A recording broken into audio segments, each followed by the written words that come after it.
Добар ден, ученици! Добре дојдовте во нашата и ваша училница. На час по работа со компјутери и основи на програмирањето. Моето име е Лепосава Самболец и јас сум наставничка во 4-то одделение во Општинското основно училиште 11 октомври.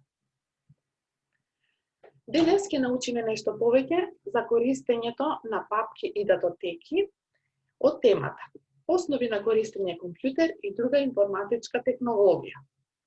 Целта на овој час е да научите да ги опишувате улогите на папките и датотеките и да научите да правите разлика помеѓу овие два поими. Без разлика дали користиме Ubuntu, Windows, Linux или Mac како оперативни системи, податоците во компјутерот се чуваат како документи или датотеки. Дефиницијата за датотека или документ е следната. Датотека или документ е основна единица во која се организирани податоците под едно име. Датотеките може да бидат креирани од страна на корисникот, од оперативниот систем или од програма.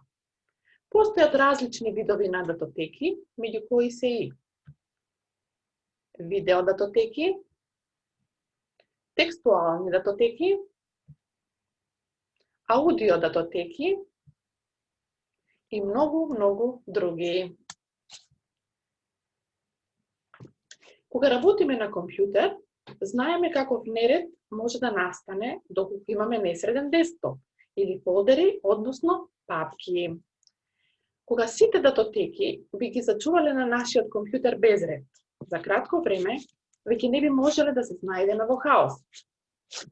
Поради големиот број разновидни датотеки, се јавува потреба од нивно групирање, односно сместување во различни електронски фиоки, наречени папки. Например, доколку пишуваме домашна по 6 различни предмети, тогаш треба да имаме и 6 различни папки.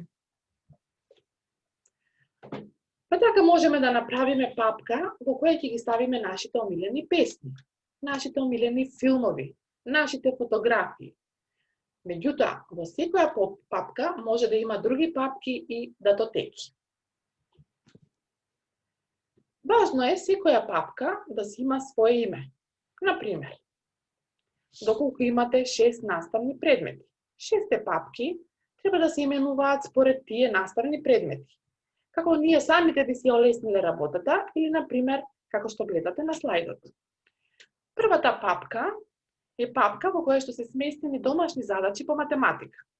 Втората папка е папка со филмови. Третата папка е со фотографии од одмор. Четвртата папка е папка со игри и така натаму.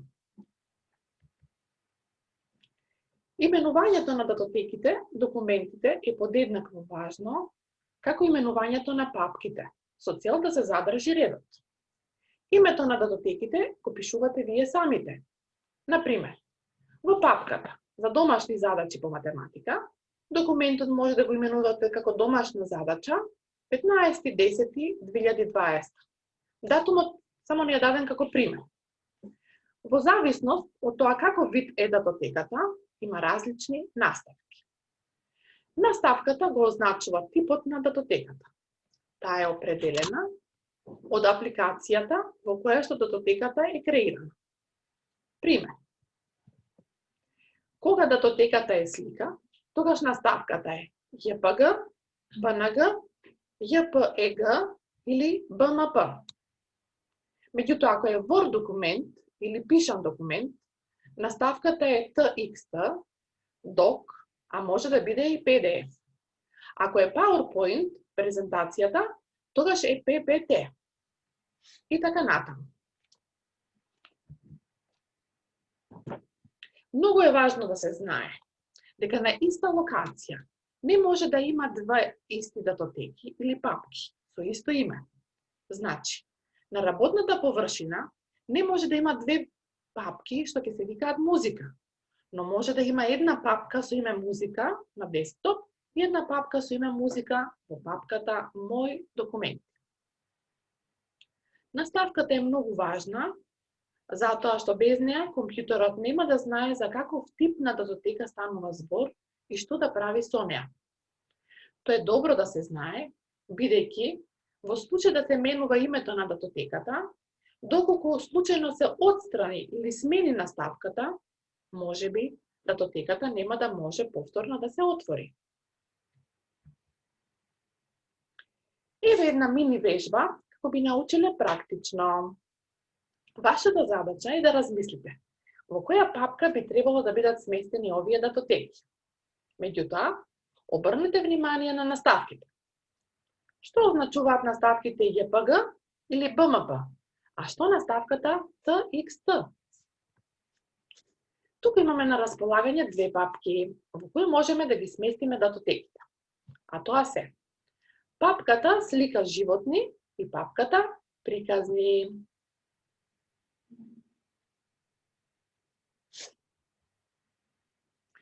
Бидејќи наставките JPG и BMP означуваат слики, датотеките со тие наставки се сместуваат во папката слика животни. И бидејќи наставката TXT означува текст, датотеките со овие наставки треба да се сместени во папката приказни. Што можеме да правиме со папките и датотеките во нашите компјутери? Нив можеме да ги селектираме или одбираме, да ги копираме, да ги преместуваме од едно место на друго, односно од една папка во друга. Можеме и да ги преименуваме или пак да ги бришеме. Но нешто повеќе околу тоа ќе научиме на следниот час. Ви благодарам за вашето внимание и се надевам дека научите нешто повеќе за папки и датотеки. Поздрав!